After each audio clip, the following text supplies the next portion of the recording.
छत्रपती शिवराय तेथे आला हो जी जी जी जी जी।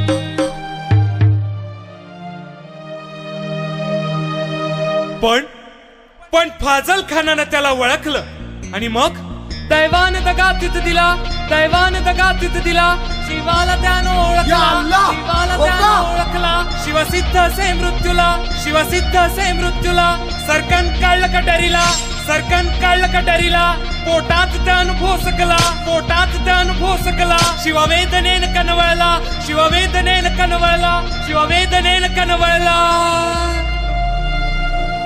अरे हाट सिद्धी, आता कसले महाराज मिळतात तुला? आता निसटले ते, माझं काम फत्ते झालंय, महाराजांच्या नावानं मरण येतंय, हेच माझं भाग्य। मुजरा, आता शेवटचा मुजरा। आखिर ये शिवा ऐसे वफादार आदमी लाता कहां से है? अशा या नामी आणि शूरवीराचे बलिदान हे स्वराज्य उभारणीच्या कार्यात चिरेबंद ठरलं आणि महाराज बाजीप्रभूंना घेऊन 1200 मावळ्यांनिशी 12 जुलै 1660च्या पावन रात्री विशाळगडाकडे निघाले।